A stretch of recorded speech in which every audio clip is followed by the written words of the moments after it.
Perkenalkan nama saya Niputu Ayu Ania Dewi, Prodi Pariwisata, Budaya dan Keagamaan. Saya kuliah di STAH Daerah Sentanan, Sulawesi Tengah. Jadi di video kali ini saya akan menjelaskan tentang kebudayaan yang ada di Kota Palu. Selamat menonton. Asal-usul nama Kota Palu adalah kata Topaluhe yang artinya tanah yang terangkat karena daerah ini awalnya lautan. Pernah terjadi gempa dan pergeseran lempeng Palu Koro, sehingga daerah yang tadinya lautan tersebut terangkat dan membentuk daratan lembah yang sekarang menjadi Kota Palu. Istilah lain juga menyebutkan bahwa kata asal-usul nama Kota Palu berasal dari bahasa Kaili Volu yang berarti bambu yang tumbuh dari daerah Tawaeli sampai di daerah Sigi. Bambu sangat erat kaitannya dengan masyarakat suku Kaili.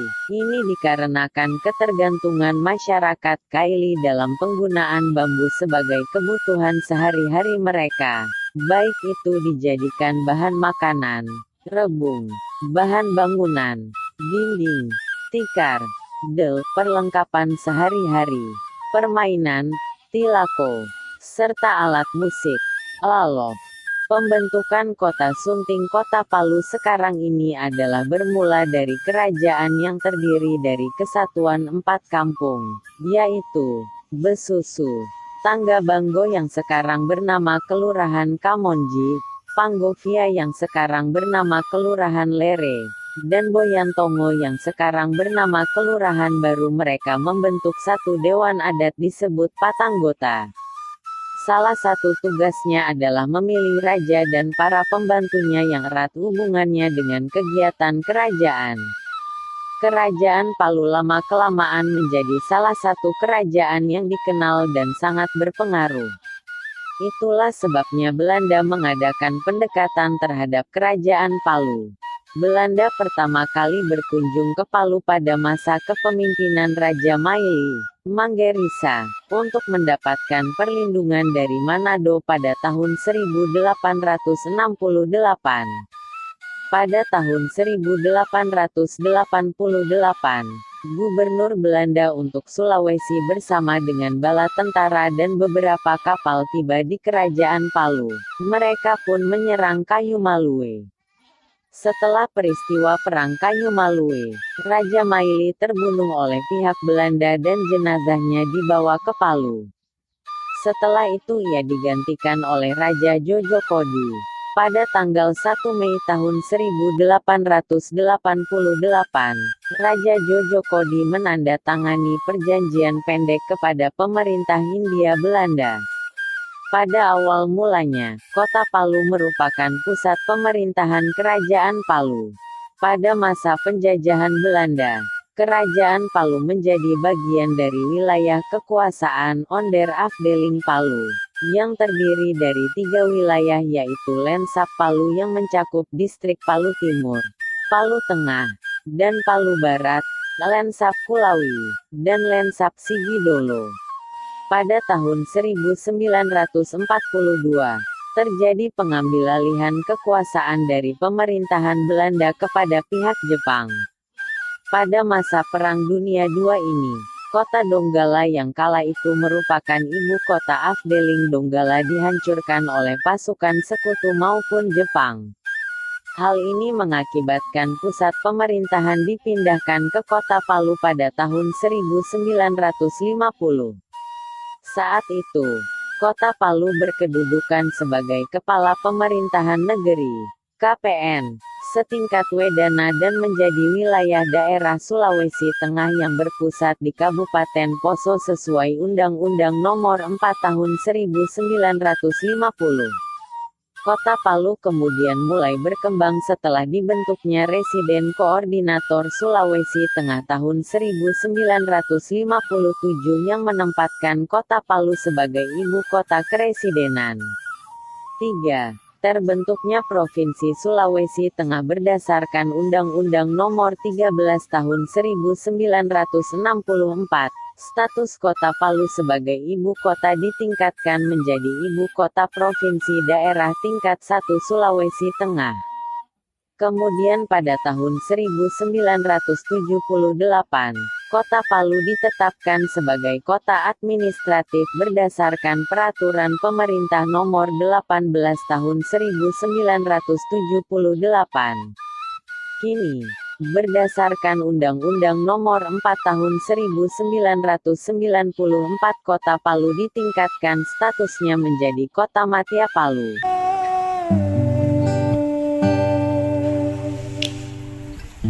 Entoraku kangata Desa nompatu buta Dananganani tesaka Desa ngatang tobea Limba Palu sangana Nadia haselena Narosopo sampai suguna Naroso muni adana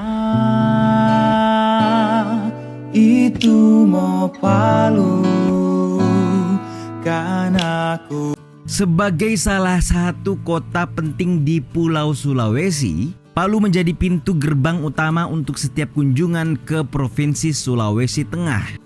Diapit oleh pegunungan di sebelah barat dan timur, serta laut di utara barat laut, membuat kota Palu tampak begitu menawan dan indah. Nah, karena letak geografis yang unik, membuat kota ini mendapat julukan sebagai kota 5 dimensi. Mengapa demikian? Sejarah singkat. Berdirinya kota Palu menjadi seperti sekarang tentunya membutuhkan waktu yang tidak sebentar.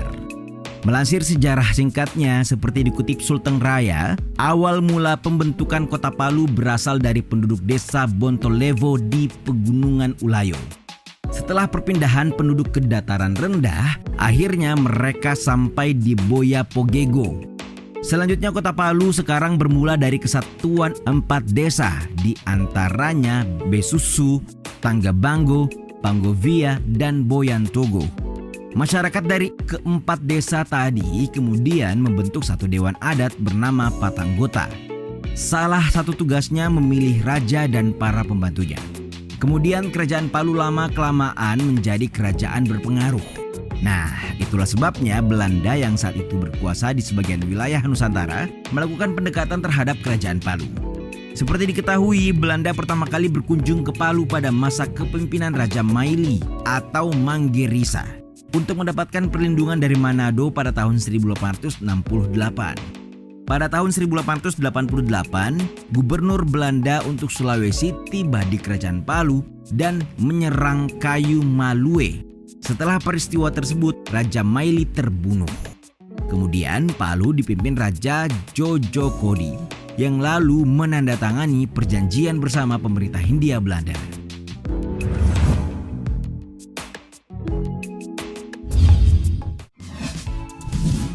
Profil kota. Seperti diketahui, Palu merupakan sebuah kota sekaligus ibu kota provinsi Sulawesi Tengah. Yang menarik dari kota ini adalah lokasinya yang tepat berada di leher Pulau Sulawesi.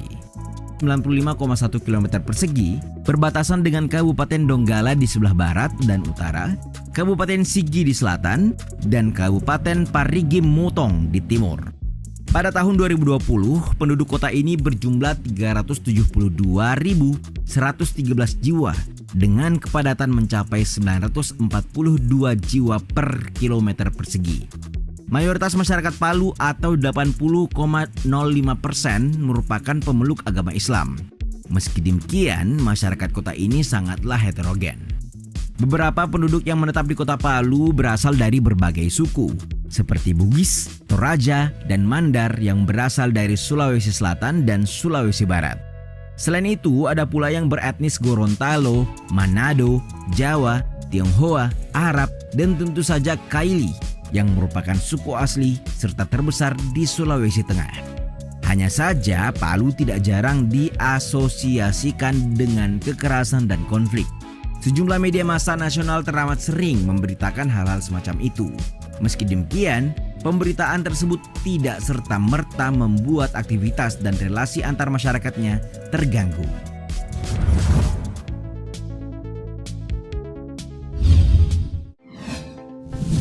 Kondisi ekonomi.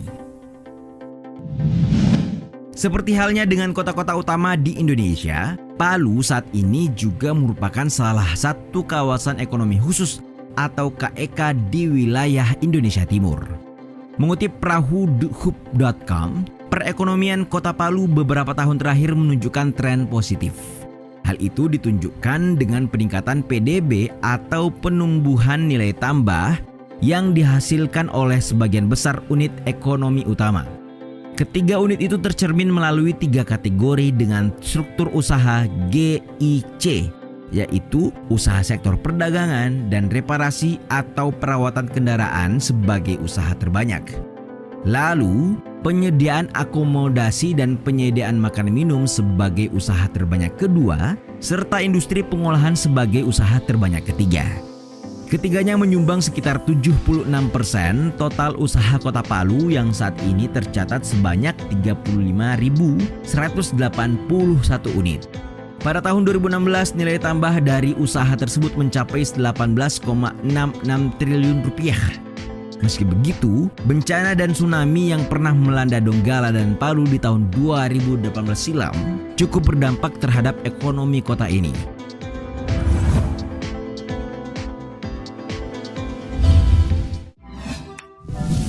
Pariwisata.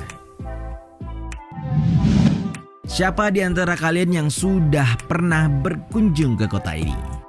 Ya, seperti kota-kota lain di Indonesia, Palu juga memiliki spot-spot bagus yang tentu saja tidak kalah dengan kota-kota yang pernah kamu sambangi.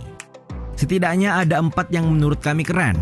Pertama, Jembatan Palu 4. Jembatan berwarna kuning ini memang semakin melengkapi keindahan kota Palu, yang kita tahu dikelilingi oleh pegunungan, teluk, dan juga sungai. Jembatan sepanjang 250 meter ini menjadi salah satu area yang cukup instagramable sejak diresmikan oleh Presiden SBY pada tahun 2006 silam. Lalu kedua ada pantai bernama Talise Beach. Pantai ini merupakan salah satu yang paling banyak dikunjungi karena letaknya yang dekat dengan pusat kota. Di sini kamu bisa main air bahkan langsung menyelam, memancing, air ski, selancar angin, atau olahraga air lainnya. Ketiga, ada Danau Sibili, tempat yang cukup asri untuk menghabiskan akhir pekan dengan piknik bersama keluarga atau teman-teman. Terakhir, yang cukup ikonik di Palu adalah Masjid Terapung.